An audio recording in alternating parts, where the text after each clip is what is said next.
All right, we are live, and I want to welcome everyone for coming to the presentation of the results of the Community Design Workshop. My name is Aaron Arnett. I'm here with David Hill from Hill Studio and Sean Turpak from Arnett Muldrow Associates. And you all have met us before, but we have been leading the team to do the Imagine Dunn strategic plan. We've also got members of the Dunn Vision Group in the room with us right now.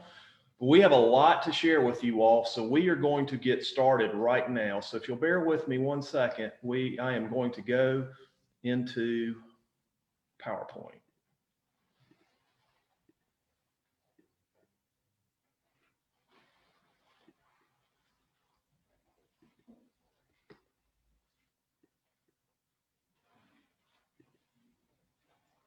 All right, here we go. And we will jump right in. Again, welcome. We have got a lot to show you here. And what we're going to try to do is keep it to an hour as best that we can. And we might even end up a little bit earlier than that. But with that, we will go right into it. So I wanted to give you a little bit of background of where we have been. Today, what we're talking about is one component of a larger process. We had the virtual kickoff in July. We've had a tremendous amount of community input in the online survey that was conducted after that. A few weeks ago, we had a number of stakeholder roundtables and some great discussion there. Then we've also done a comprehensive market analysis. I'm going to share with you next week some of the results of the market research as well as the online survey. But today we're in the community design workshop. So again, it's one very specific element of this process. And we're going to be talking first about community identity and branding. And then secondly, we're going to be talking about community design.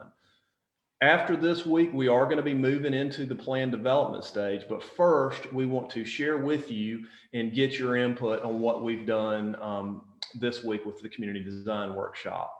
That being said, please, as you're watching this, ask questions, provide comments on the Facebook stream. We have people here in the room who are going to be following along with those questions and answering them as we go. So feel free to provide your input. So this week, we have had a number of meetings. We've been working very intensively during the last 3 days on what we're going to share with you tonight. These are working concepts that we're going to share with you tonight. We absolutely need your input. And what you will see is not the final. So this is kind of where we are right now. So keep that in mind. And of course, we're here at the final workshop review. So the first thing we're going to do is talk about community branding. And I am going to turn my video off for a second while we're doing this. All right, so we can see the whole screen. So this slide here shows all of the existing logos that you all in the Dunn community use.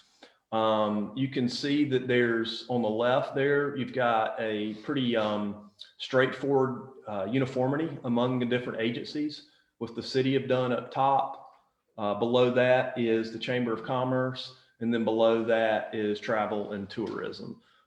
There's consistency overall as well when you look at the downtown logo, the Cotton Festival, and some of the other logos that you have here in the community. In fact, we built the Imagine Dunn logo that you all are probably familiar with based off of the platform of the colors and the character and some of the typology of this system that you see here right now.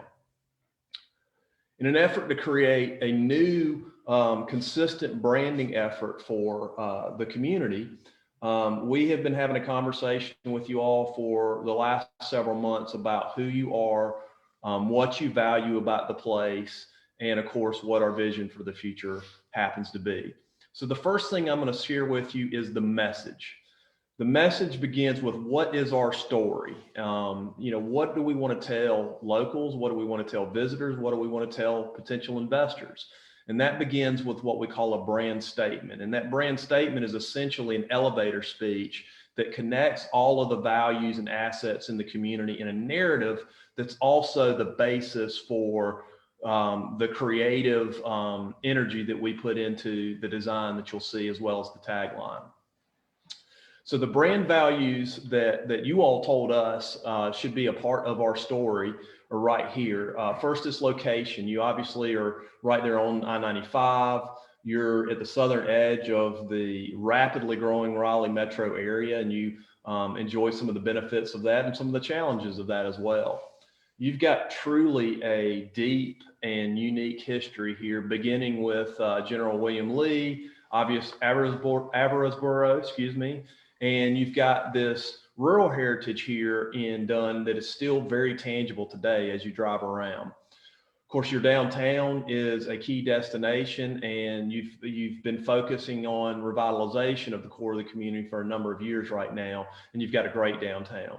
You've got other destinations with your recreational assets, your parks, with the rail trail, and of course, your great museums that you have here in the community. And that needs to be a part of the story. And in fact, that's where a lot of your story is being told right now.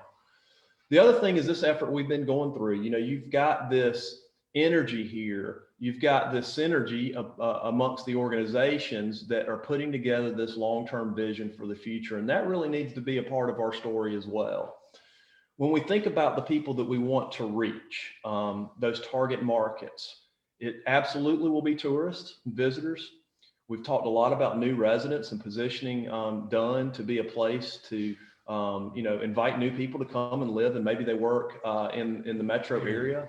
Certainly, we want to focus on economic development and recruit new businesses in the community. And then there's also Campbell. Campbell was mentioned over and over as a potential market that we wanted to be more relevant to as a community. Now, all of those are critically important, and we will focus on that, but really the most important market are the people that live in your community.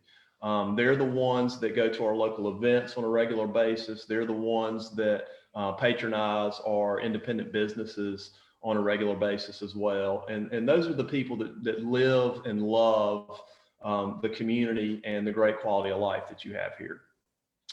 So all that being said, our focus of this brand that I'm getting ready to share with you is going to be really an internal focused message. It's going to be focusing on telling the town's story, building community pride. One of the things that we learned through these discussions with the DVG, with City Council, with the different agencies, and with a number of the stakeholders that we've engaged over the last few months, is that at a high level, there's this real positive energy.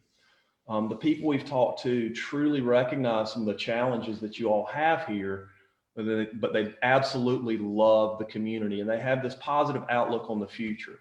And that's great, and that's important.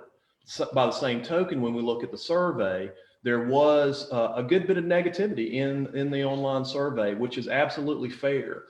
You could tell that, again, the people that were participating in that survey love their place that they live in, but they lack that sense of self-esteem in the community pride. So our focus here in this branding message is to turn the mirror around and remind the people that live here in the community what makes it special and build that community pride. So we want to capitalize on the momentum that's happened here, whether it be downtown or the Imagine Dunn initiative. It's going to talk a lot about the sense of place and your love of community and that community pride. You know, a lot of that comes from what we've learned about the community is you're a very generational community. There's a lot of people that are born and raised here and love this place and have chosen to stay here. And there's also this industrious and resilient nature of this community. And then finally, you really are the embodiment of a small town America. So really, these are those brand values. This is the focus that we used in our creative efforts for this branding exercise.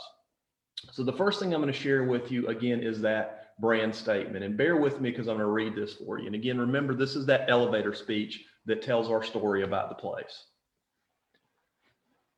We are Dunn, North Carolina, and we cherish the community we call home. Settled on the eastern end of Harnett County, we are conveniently located in one of the nation's fastest growing regions, but we still maintain our rich, small town charm. Our rural heritage is on display all around us in the fields of cotton, old tobacco barns, and active railroad that put us on the map. In the heart of town is the home of General William Lee, our local hero who put Dunn's imprint on the entire nation as the father of the U.S. Airborne. Lee protected us and led with unwavering honor, loyalty, and integrity, values that are still ingrained in the residents of Dunn today. Our history shaped who we are and is defined by industriousness, strong character, and a close-knit community. We have a way of life that is rooted in small town America. It is what we grew up with and who we are today. It's a slower pace of life that allows us to appreciate the community that Dunn gives us. A place where sons and daughters grow up to be adults, and a place where we all want to be. It is a place that reminds outsiders of small towns where they were raised and the experiences that made them. Dunn is a story of generations. Like a grandmother, Dunn looks after us. She takes care of us. She gives unconditional love to her family, and we miss her dearly when we are away. She teaches us the importance of love, family, and fellowship that we see and feel every day in our hometown. It's the sound of kids playing ball in Tyler Park. It's the first bite of that fresh donut at the local bakery. It's sitting in the chair at the barber shop discussing the news of the day. It's riding bikes with family along the Dunn-Irwin Rail Trail. It's singing along to live music or watching that classic movie at the Stewart. It's crossing paths with a neighbor in our hometown proud grocery store. It's sitting in the shade on the front porch or strolling through downtown on a nice day. While all are familiar with these scenes of classic small town America, it has become so unexpected in the America of today. Other communities have lost their identity, but that character has never left the city of Dunn. And it is what makes us truly unique, intensely proud, and uncommon. We are Dunn, North Carolina, uncommon character.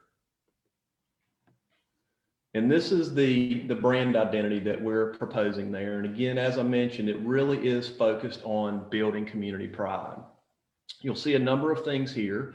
The graphic itself is intentionally simple and bold. The colors that we're using here, it's a 2-color logo, and those are the same exact colors that you have in your existing logos that the city, the chamber, and travel and tourism use. So it matches that already. The icon itself, it's a block D there in that badge. It's not tied to a school, obviously, but really that monogram type is like a pride-focused icon that you might have in a community or might have with a local high school or a university. That icon itself is very simple. It can be alternated with other icons and other applications. You'll see that as I start to expand the system. And the composition itself, it has a traditional appeal, which I think is very important here in the city of Dunn, but it's more current and it fits with more contemporary applications as well. And it really is a platform for expansion. Now, the tagline, uncommon character, it really reflects this conversation that we have had with you all over time, that really Dunn is not what people may think about us. It might not even be what we think. And it's really focused on changing some of those perceptions that people may have. So uncommon character, it's that downtown, your downtown is just 1 block away from the highway. It's a bit of a discovery when people find it. It's somewhat unexpected. It's that uncommon character of your incredibly unique businesses that you have here in the community, whether it be Jernigan's or Sherry's or Carly C's or Bearded Goose or the Butcher Shop. I could go on and on and on. You truly do have great signature businesses in this town that is absolutely uncommon of communities your size. But most importantly, it's the uncommon character of the people. It's the kinship, it's the family, it's the faith-based community, it's that close-knit nature of who you are. So then we move from the primary brand into what we call brand extension. And the first thing that you'll see here is just a number of different logo variations. All of these are part of the system. This is not an either or situation. Yes, the one on top would be the primary logo, but we designed it in a way that it could be used in a variety of different applications. Now, let's talk about organizational alignment. What I wanted to display here is you see the existing logos there across the top for travel and tourism, for the Chamber of Commerce, and for downtown. Now, to be fair, this was an exercise that was focused on the Dunn community. So we didn't sit down with the Travel and Tourism Board or the Chamber Board and talk to them about what the message they wanted to convey. So what I wanted to illustrate here is some simple to complete redesign changes that can happen as these organizations look to try to connect with this brand. So the first is Dunn Travel and Tourism, and we're trying to illustrate simple tweaks that can be done to take that existing logo and bring it into this larger system. And really all that we did here was adjusted the typefaces. And because the colors were the same already as the larger system, and we simply, adjusted those typefaces to make it connect to the new system. Next is the Chamber of Commerce. And what we did is we took that redesign one step further, again, just an illustration to say, okay, how can we take those columns that exist in that logo and maybe some of the more vibrant colors there and create another logo that again fully fits within either the existing system or the new system we're proposing, but is that unique identity for the Chamber of Commerce.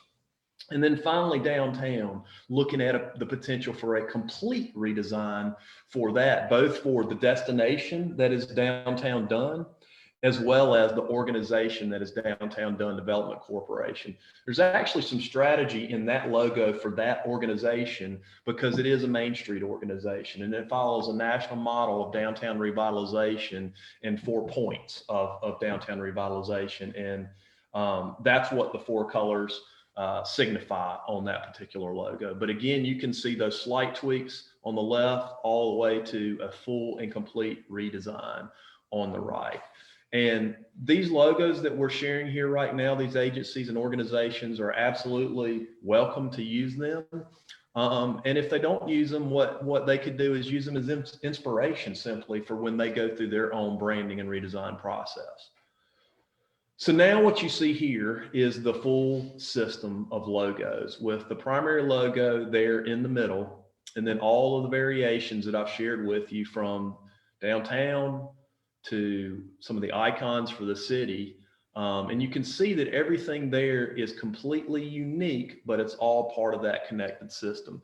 There's actually 2 additional ones that you see on here. One is a departmental logo for Dunn's Parks and Rec that has the tree there. We changed the badge a little bit to have a kind of like a home base, a home plate that really connects to the Parks and Recreation activity. We are going to do a number of different departmental logos as well, but we only had enough time to do some illustrations. We also have a more complete redesign potential of Travel and Tourism's logo that you can see there on the left that looks a little bit more like the Chamber's logo. So again, that's your logo system. So now we move to the strategy in this whole thing. We learned a lot about gateways. We learned a lot about some of your corridors in town, and David's actually going to share a good bit of that in terms of design. We also, you told us about, again, 421 bypassing your downtown. There's a need, there truly is a need here for a consistent wayfinding system that incorporates that brand identity, whatever it happens to be, and communicates to travels as well as locals how they can get to the various civic, cultural, and visitor destinations that you have in the community. And this is just a number of different examples of a wayfinding system that you commonly see, from beginning with banners on the left to what we call pedestrian oriented, or excuse me, slow speed trailblazers there with the D logo sign topper, to more high speed trailblazers that you'd probably have on 421 as people come through the community there in the middle. You have pedestrian oriented signage there on the light post and the map that you would probably have in a downtown environment that would, help the pedestrians once they get out of their cars and they're trying to walk to some of our local businesses. And then there's two gateway signs here. One is a district gateway sign that you can see there with the downtown Dunn. That would be a gateway sign as you come into that district. But then the other is this City of Dunn logo sign, that gateway sign that you see right there at the bottom. And again, David's going to share an example of this a little bit later as well. But this is an effort to improve those gateways, get people around town, and improve some of our corridors. Now, this is something that there will be, this is probably more of a mid to long-term strategy because wayfinding signage costs money. What doesn't cost a lot of money is banners. And you can use banners strategically in these entry corridors coming into your communities to draw the eye away from all the noise and all the power lines. And also tell people that, remind people that they are in a place, that they are in a community. You can also use those banners as actual signage to signify when people are getting into or close to downtown. So there's strategy that goes in this brand system as well. And then the last few slides are what we call collateral, and then some ads. First is collateral. You know, this is all about community pride. So let's take this brand identity, let's take these logos and let's start to apply it to things that people can use and that they can wear, whether it's polo shirts, whether it's t-shirts, you know, whether it's a water bottle that people can have on their bike as they ride along the rail trail, shopping bags that people can use in downtown. The sky's the limit as to what collateral you could apply this to. You could certainly put it on city vehicles. You actually already do this. So with a redesign of your brand identity, you would just apply that to that. And then one of my favorite things that Sean put together today is, let's put it up on the water tower. I mean, this looks like we just drove down the street and took a picture and it's already up there. You can see how that sort of badge icon works well with that shield that you have for All America City as well. So then there are ads, and the way that we do ads, they're very graphic intensive, and that's very intentional. You can tell a lot more about a community when you're trying to promote it with the pictures that you use.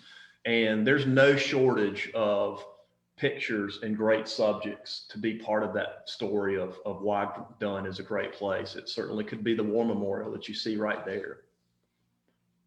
It could be downtown, specific ad focusing on downtown Dunn, uncommon character. Again, downtown Dunn, this just includes the logo for the Downtown Dunn Development Corporation. Our recreational assets, the rail trail, and certainly Parks and Rec Department. And then you can take it and even use that, you know, the brand to do some very specific marketing strategies. And this again goes with that uncommon character. You know, many of the experiences that you have here in Dunn are unconventional. They are unexpected. They are uncommon. And it could be that uncommon service or uncommon style that you get in downtown at the Bearded Goose. It could be really an uncharacteristic business that you have in a community in 2020, that downtown organic butcher shop. Tagline here is rare, well done, uncommon character. You do have an uncommon history. I mean, that you've got a deep, important story to tell about this community and its heroes and everything that's happened here in your past.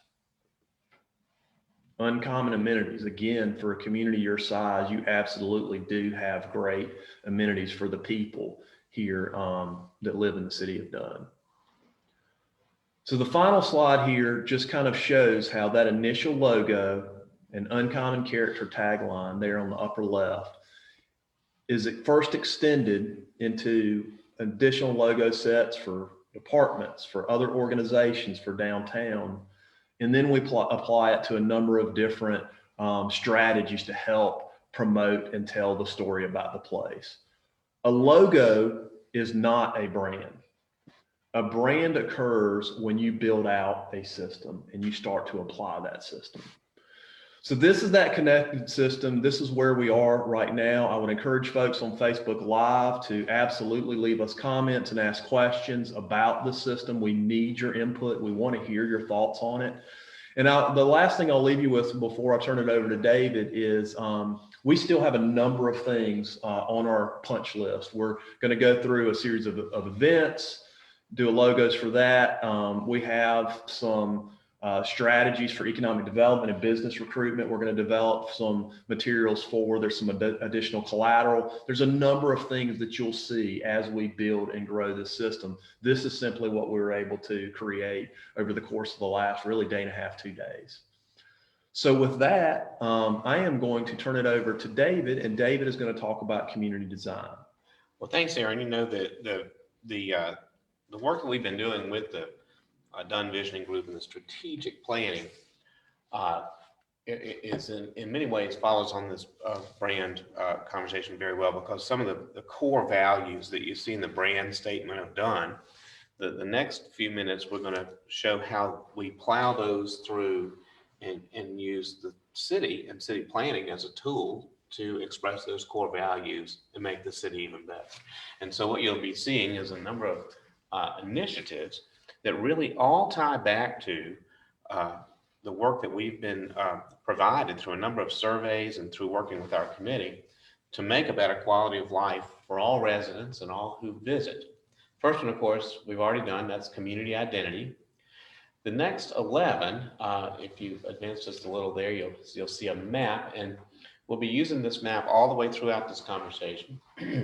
But there are 11 other initiatives that each tie back to the brand and value statement that you've expressed before. Everything from making our city look better, to making it function better, to making a better quality of life for all who live here and all who visit. So I'm going to go through these 12 initiatives one by one. And I'll say also here at the beginning that some of these, I believe, could be implemented pretty soon and pretty easily. Some of these we're going to kind of start at the easier end and then ramp up to some that really need to wait for some other things like interstate highway construction, et cetera. So some of these will be near term and others will be long term. So we'll come back and look at that at the end, but we'll dive right into the first one as an example. And this one we call Strip Mall's Extreme Makeover. The city of Dunn had a number of commercial development projects, all say during its history, but what we see at the edges of town are those designed and built, say, 1950s to the year 2000 or so. And so yeah, that's fine. And so what you see in this little triangle is one of the example malls that we might look at as to how they could, as they upgrade, how they could make their place better and more reflective of some of those core values. And so here we look from the satellite down and we see this triangular area that is right off of US 421. That's the typical strip mall. And what you'll see in the old zoning code, you know, they used to require a whole lot of parking out front. And people, built the strip malls with tended to be anchor stores in the middle, and then on the edges, and back in the corners, you might have some boutique malls, boutique stores. And so, this is something that we see in a lot of commercial places all over the United States. As you think about, especially as we start to emerge from COVID, some of the retail may not ever come back as strong as it ever was. And so we started to look at the resources of this particular shopping center and say, how can we redevelop strategically here and make it a better place that would be more successful for the retail that remains and sort of more of a 24-hour place. And so the plan here shows generally the existing parking up in the front along the 421 is a really interesting garden center that's been placed in there later. We thought, well, why don't we take that? That's something unique about that particular shopping center. Make this more of a garden environment for the entire shopping center. For example, you could put trees in the parking lot or better landscaping along 421. It's great marketing for the garden center, and it also, provides shade and relieves the heat island, et cetera. The yellow buildings that you see in the new plan are sort of strategic ones that might be placed in the shopping center and go up higher. In fact, they might be multi-use buildings that would be commercial or restaurant on the first floor. Upper floors would be residential. And then finally, the other buildings you see, we used to think of a great big flat roof as a big flat roof, but boy, what a great spot for alternative energy like solar panels. And so you see that there. So that's just one idea of how you might affect that. You'll see in the cluster where it all kind of comes together at the elbow, a few parking spaces taken out and having that become more of an outdoor celebrated plaza, which might have a number of outdoor dining opportunities. So the next picture shows what a drone sees as it gets up in the air. And you'll see the garden center on the left and part of the strip mall back there behind all that parking on the right. And then it fades into, a little 3D sketch of how those small changes start to make a big change in the look and appeal and perhaps even the economics of that particular place. You'll see the mid-rises in the back, residential spots, and maybe one on the end and a number of solar panels and the shade and everything. And you'll also see the little plaza back in there. So, it's an idea that maybe as time has come for Dunn.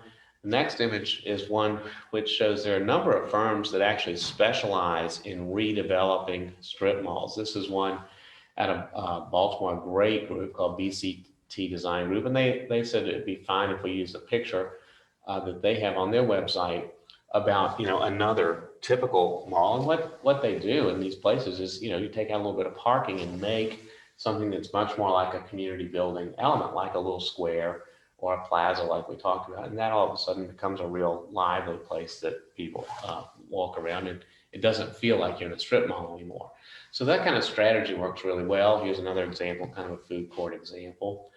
And so what we find interesting, we kind of looked at that one as an example, but then the next picture will reveal that, there are about 5, of these potential right here in Dunn. And so this kind of sort of extreme mall makeover makes a lot of sense and sort of low-hanging fruit to do a cooperative project with an interested real estate developer to do some of that kind of stuff. The next initiative gets a little bit at some of the same issues, which is gateways. And Dunn has a number of gateways. And what we're talking about is where people come into the city in a car. And so these are placed all around as people come in. Principal ones, of course, on US 301 or US 421, but there are a number of others as well. And so the gateway is where we take the brand work that Aaron and Sean have been working on and really show it to people right at the entrance to town. The next sketch, that's a before picture, and I believe this is one of our gateways coming into town. And what you'll see, just to define a few things, we have a lot of overhead utilities all throughout Dunn, and people have said, we need to really concentrate on getting rid of some of those. And the gateways is probably a priority place you might do it. You have a sidewalk that comes out toward the city limits, but all of a sudden stops, and there's plenty of room to make that a greenway traveling further. And then if we consolidated sidewalks and entrances to buildings, you could start to make a beautiful LA of trees. And so this picture shows the after, a place to put the welcome to Dunn sign, sidewalk extended, a number of trees. And so imagine doing that at each of the gateway entrances to Dunn. And a lot of times this can be grant fundable particularly. And so it could really make a huge difference in how people are welcome to the city. And so, with that is sort of you find a really nice grassy spot at the entrance to town. And the next shot shows, how you incorporate this sort of brand badge, welcome to Dunn. Okay. Now, we don't just stop at the gateways, but in particular, Dunn has very, very strong commercial boulevards or parkways. Imagine these becoming parkways, the north-south and the east-west, 421 and 301. Now, since Dunn does have an historic district downtown, we are enabled in North Carolina to have a potential zoning overlay that might be able to be put into place. So as people fix up their properties along those corridors, design guidelines could help to coach that along. So it would be a much more pleasant experience coming all the way through town. The next slide will reveal, there are a lot of corridors like this. And so these have some of the same issues that the gateways had, but they do have other potentials, potential for median in some places, for example, places to either underground or perhaps relocate utilities and to kind of create a really handsome gateway experience for everybody. You can see downtown is built up in the background. So this is typical of all four corners coming into Dunn.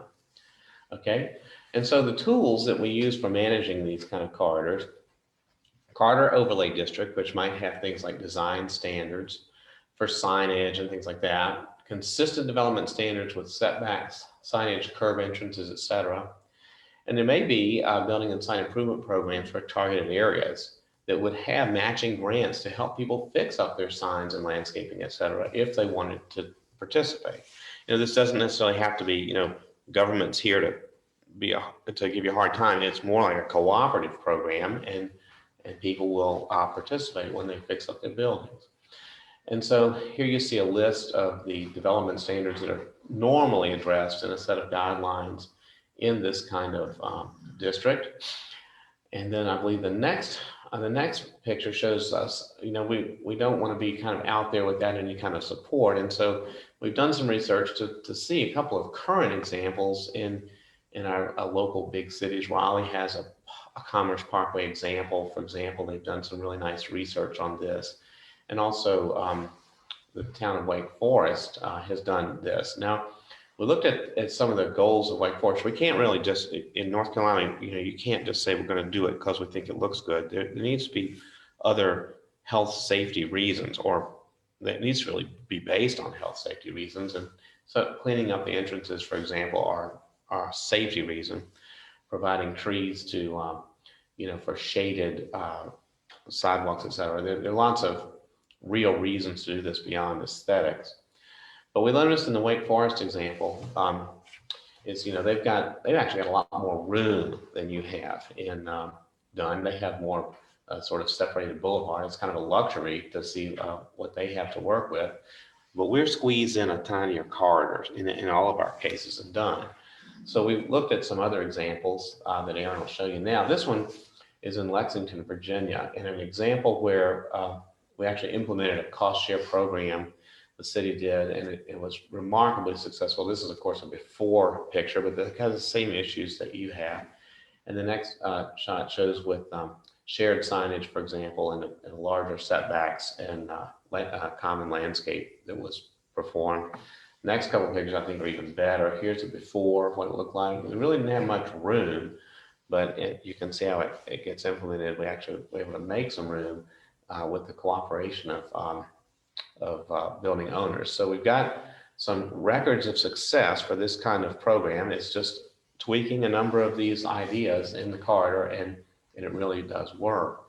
I thought I'd show you at one place that it really, it's like the world's most difficult environment. And look at what implementation of the design guidelines as this fades in. This is changing utilities and working on common signage and landscape. That's all that is to completely transform that visual into something quite pleasant. And so and then that one had the luxury of having a median, so it could be even better.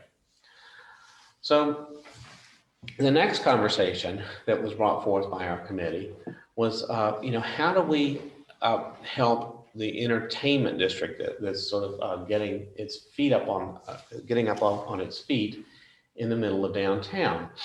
And district is actually, I believe I saw in the news this morning, Raleigh was having some trouble with a gigantic proposed entertainment district around the stadium that apparently was like wrong sized and wrong place for the planning commission. But think about this as an economic opportunity that and you might want to start small in contrast. For example, can you find a building right near some of the successful downtown businesses that might work if you kind of programmed it exactly right, would actually help to build their business. You don't want to put in something that competes with it, but you want to put something that actually helps them to build their business. So the concept of a music venue was studied, and this is one place that it might be considered. This one is the old Cotton Gin building, an old historic structure, and it has a humongous concrete slab associated with it. I'm always interested in that because it would cost $1 million to build a concrete slab, and this one is already built for us. And so thinking, how could we use something like that just as an example? And the next picture, so it shows you what that building looks like. It has these advantages. It has a central location, potential for historic tax credits, which could return 35 cents on a dollar spent on the entire project. Could be grant supported for music. It could be a regional attraction, and could perhaps host a variety of acts, so that if you don't like the music tonight, maybe tomorrow night is more your style of music. So it's right next to the railroad tracks, set back, but it has a kind of a wonderful, kind of funky, older building appeal to it, especially with the vaulted roof. You get the potential for high bay space inside. Next photo. So here's a concept, and you'll see this site plan takes the entire block that building is sited on, and links it with a trail which just goes 2 blocks north, and then joins a much longer potential rail trail extension. Next picture, I think if you zoom in, these are just some ideas that you could do with that pad, including things like bocce court or outside sand volleyball, potentially a stage that would be outside, a trellis arcade to kind of buffer the place, and hedges from the railroad, and then parking. And so the next shot shows an aerial view of what that looks like today, and it'll fade into how it could be potentially used. I can imagine, especially in the summertime, and in spring and fall, could be really fun to have a lot of outdoor concerts there at that particular site. What we really like about places like this similar size and shape, is that once you get inside and use those, use that higher bay space, it can be quite exciting, and you can do something very, very interesting with the acoustics in there to make it a really nice music hall. Next picture will just kind of show, a similar treatment of another kind of facility with those enormous trusses, and how you can put acoustical panels in there and use, a small space for pretty intense concerts. And these things can draw, if you program them right, can really draw some good talent. And one of the things that people tell me they like about these kind of intense spaces is that you're right there with the artists, and the artists like that too. So thinking about if you use that building in, no pun intended, in concert with the Stewart Theater, which is about 2.5 blocks away, there's about a 1/4 mile walking distance between the two.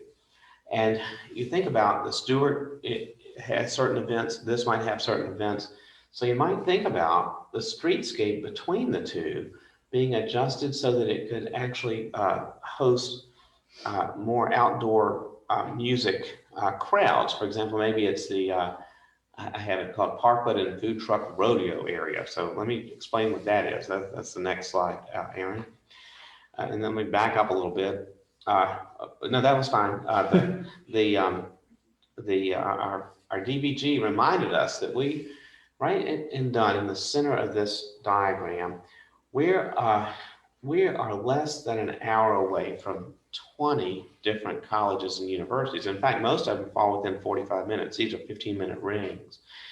And if you can imagine just that market alone, coming to a concert, it would be a tremendous mixer. And so when those folks come to here, you kind of want to keep them around a little bit. You want them to get to the downtown. You want to get them to see other things. And so the idea in the next slide of taking your main street system of the beautiful streetlights and sidewalks and all that you've done.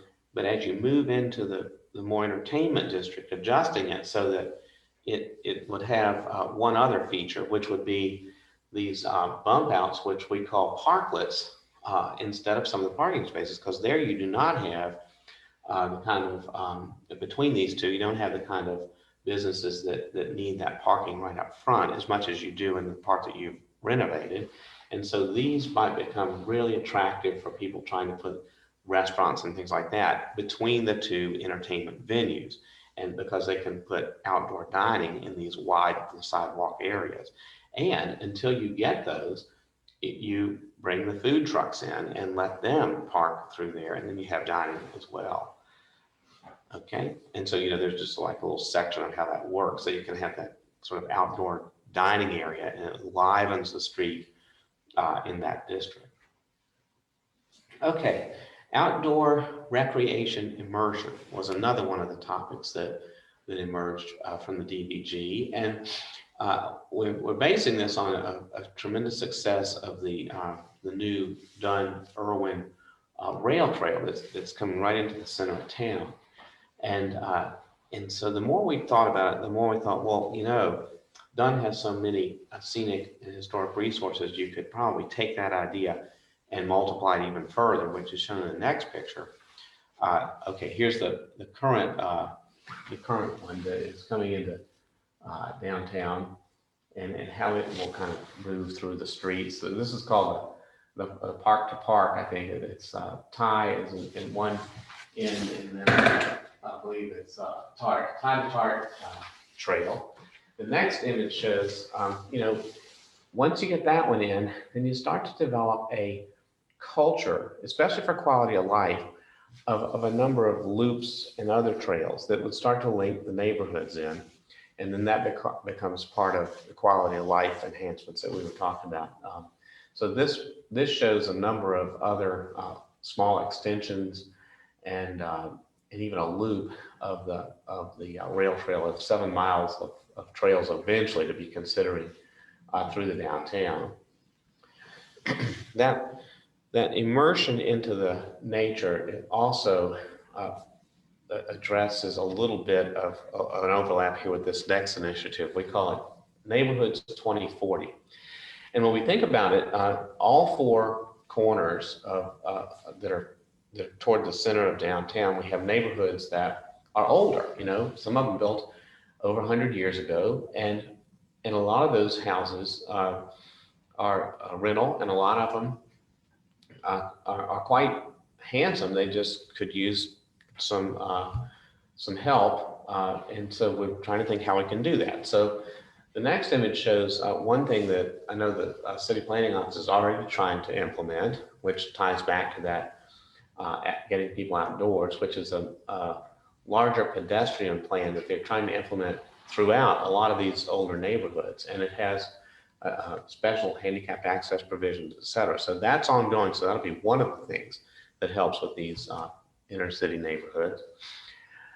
And you can see that the houses are quite interesting, and this is in all 4 corners, really. There's some beautiful houses, there's some older houses, and I live in an old house myself. I know it's harder to take care of an older house than a newer house. So a lot of the things that we're proposing, we went and did some research to see what other folks in North Carolina are doing. This is a really interesting book that's published by North Carolina Main Street, celebrating 40 years of success. And they talk about how important it is to really work on the housing that's at the core of your city. So this works for big cities, and it works for small cities as well. It's a really nice piece that gives us some background. But one of the things that I thought was fascinating about this is that it's not historic preservation for its own sake. It's historic preservation that provides jobs, bolsters the tax base, and utilizes existing resources while preserving the historic character. And they go ahead and document that, for example, since in the last, 22 years, North Carolina rehab credits have stimulated $1.6 billion of private investment. And so we want to use this model that's already in place to see if we can get some of the tax benefits of that in these older neighborhoods. So, one of the tools, some of the tools that we're starting to consider, and we'll drill down on this a lot with the DVG before we come up with any final recommendation, but some of the things we may want to consider: rental inspection program, vacant lot housing catalog, which helps to position a lot of the empty lots for redevelopment, grants or low interest loan for improvements, historic tax credits, based on the National Register research, and maybe even local historic districts, perhaps, that can help properties through design regulation. So there's a toolkit, and a lot of other communities in North Carolina have started to really jump on board with this idea. This one's a little town of Waxhaw, for example, that has a quite good set of design guidelines that discusses how these items might work.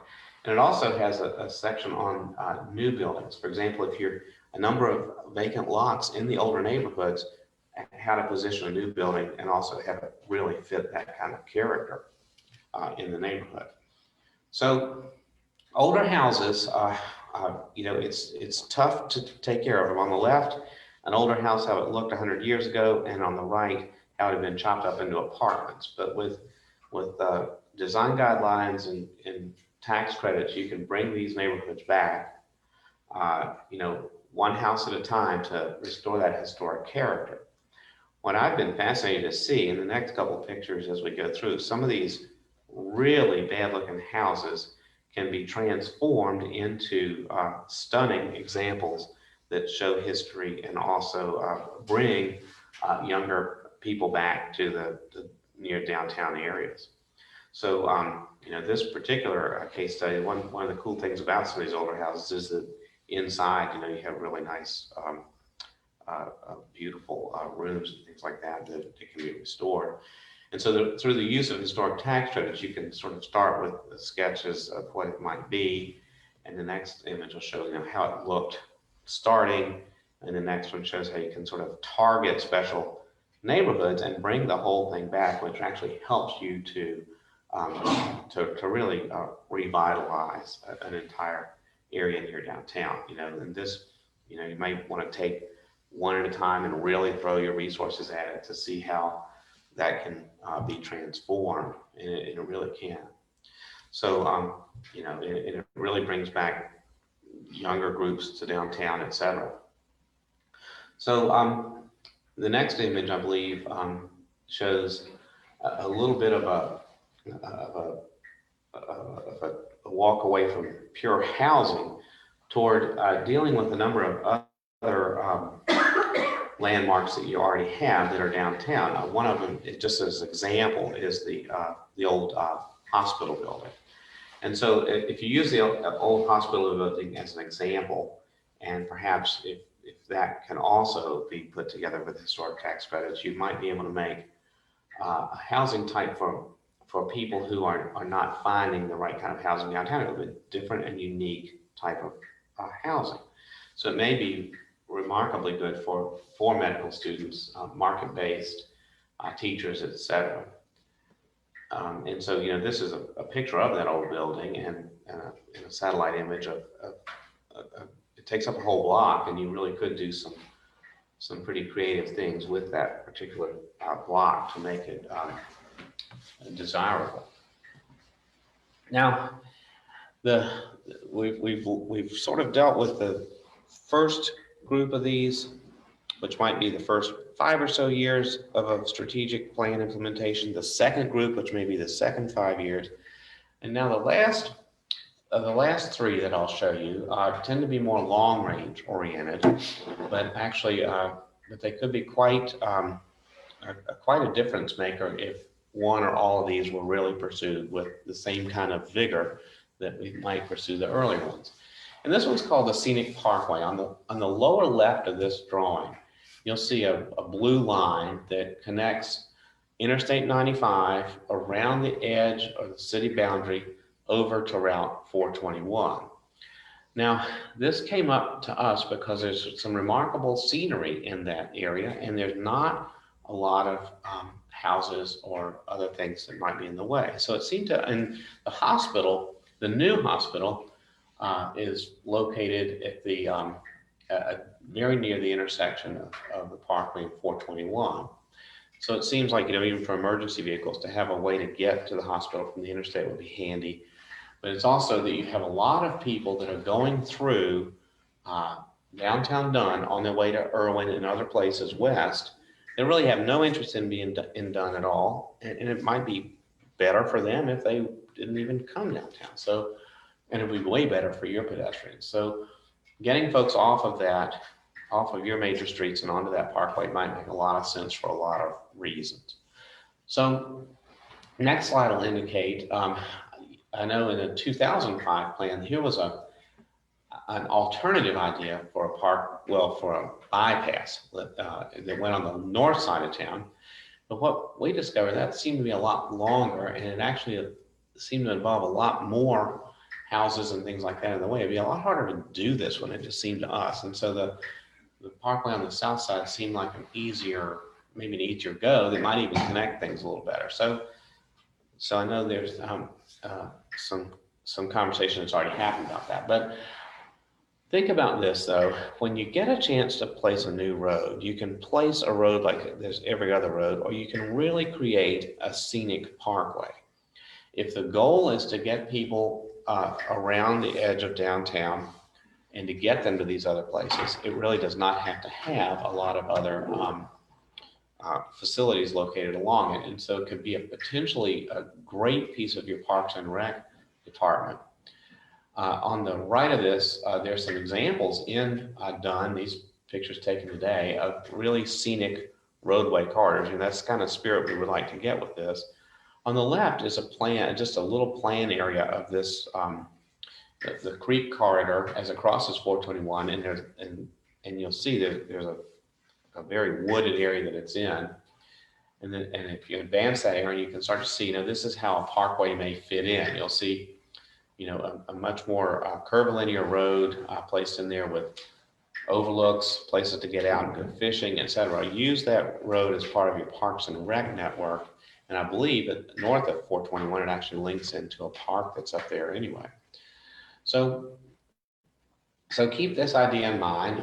Maybe perhaps at first it's done with single lanes in a boulevard. And with a parkway, of course, you buy the land on both sides so that it can continue to be part of this park feeling. And on the right, you see a greenway that would be part of this whole network. And as it grows, you add lanes to it, but you still keep that corridor, and you keep it for park purposes, not for commercial purposes. And so the section, shows how that all fits in the environment. It allows you to have, if you buy enough land, it allows you to have a very low impact, environmental impact, because you can move the road around to kind of celebrate some of these resources. And as it grows, you can add the lanes. Just make sure you plan for that. Now, the parkway that we just showed ties into the dot that you see here at the low end of the drawing, the southern end of the drawing. Right now, in the early planning process, NCDOT is planning to enlarge Interstate 95 up to 8 lanes, and it'll require changing the 3 exits at the gateway to Dunn. And so as a mid to long-term venture, this will be one of the places that you really want to focus, and it's a real opportunity. So let's look at some ideas here for the gateway to the future at the interchange. And I'll complement some of the codes that you put into place. For example, if you look at the hotels and and some of the filling stations and restaurants that have been placed already into this area, your landscape ordinance are obviously working. It's some of the most attractive real estate already in the city. But the idea of a special zone for to deal with the interstate and how it grows will be really important for your future. Also, you have your zoning map already shows that you've really started to think about this already. It's already zoned for interstate oriented or highway oriented commercial, which is great. But there may be a little bit of additional planning that you might want to go through to really deal with the interchange and how it's going to reconstruct and kind of give you a chance to set it all over again, particularly for economic development activity with guidelines, and also thinking about between those exits, whether there's some opportunities to preserve views with conservation areas, etc.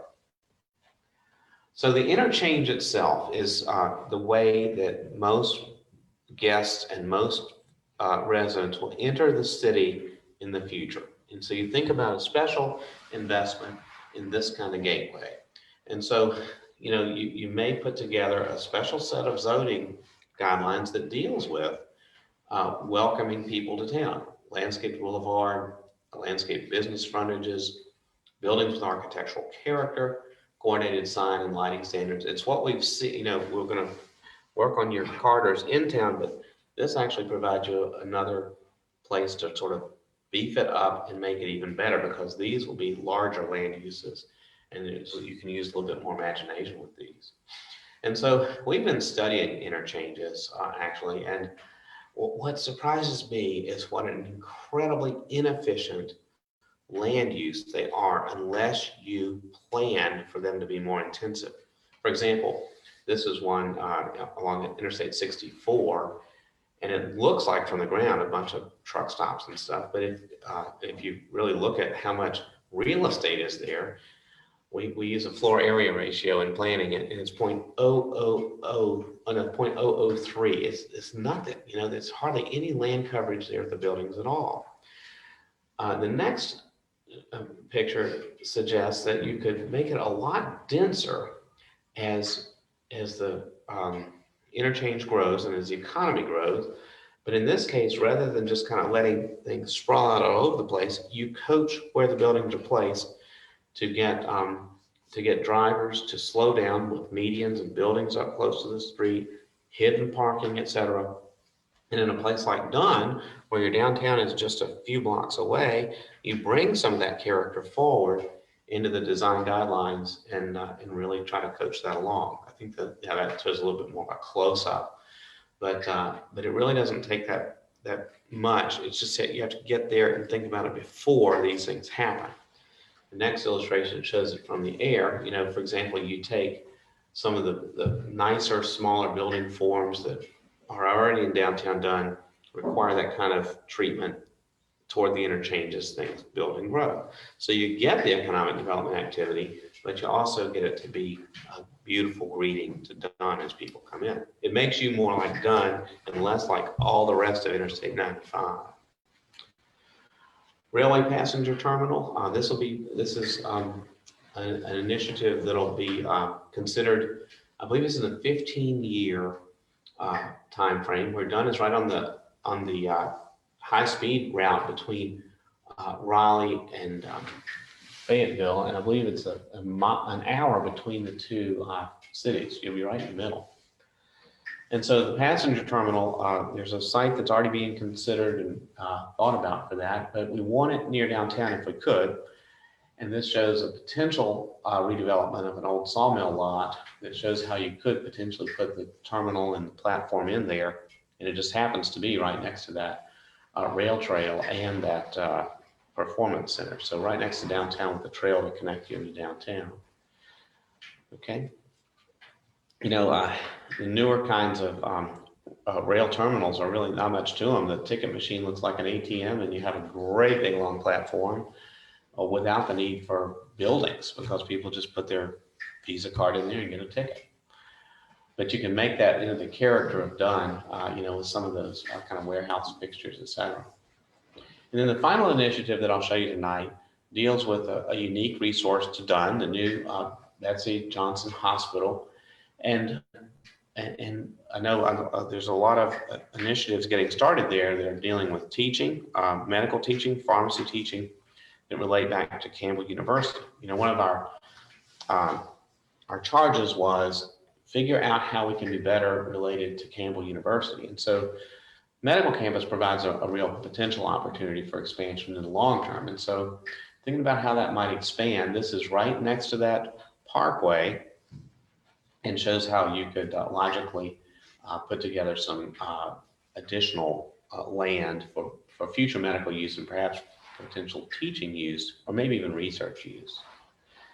And a lot of colleges and hospitals have started to band together to do this kind of work, and it would be a real interesting if we could get that spark to ignite right here in Dunn. Okay, next slide. So the 12 initiatives that we've laid out, all about quality of life, all about making your place better and making the perception of Dunn better. The green ones on the map here are the first 5 that we mentioned, and they go from, especially with the gateways, they touch all corners of town. The next slide indicates sort of the ones you might want to take on in the mid-range, particularly the neighborhood revitalization and maybe some of those historic buildings.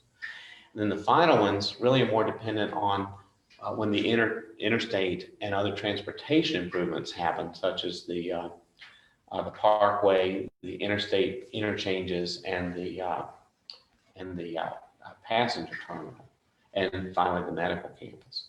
So there's a lot there to unpack, and but this has all been informed by a lot of the DVG, and it's great work reaching out. So a lot of this is strategic, but it's using your city as a strategic tool for a number of reasons. So thank you, Aaron. Absolutely. And I want to thank you all again for listening. We went a little bit over an hour, but thank you for your time. I want to remind you to stay tuned for more information next week. I'm going to share a couple of videos on the findings of the online survey that you all participated in, as well as the market research. So for this video tonight, these are our initial ideas. We want your input, so feel free to rewatch, comment, ask questions on the Facebook video or on the Facebook page, share it with your friends.